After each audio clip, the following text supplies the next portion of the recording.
আমার থেকে কেন আলাদা হলি? আমি কি অপরাধ করেছি? সারাদিন আসমানে আলো দিয়ে আমি অন্যায় করছি? আজ আবার রাতের বেলা ঘুমের পরিবেশের জন্য অন্ধকার করে দিয়ে আমি অপরাধ করছি? মা গাররাক। এই যুবক, তোমার কাছে তোমার মালিক অপরাধ কি করছে বল না বেটা,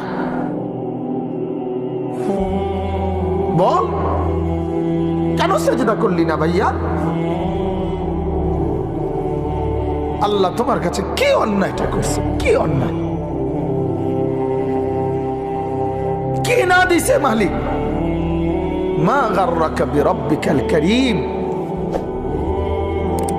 এটা আল্লাহর ডাক। আল্লাহ বলেন, বান্দা, কে রে তোরে আমার থেকে আলাদা করলো?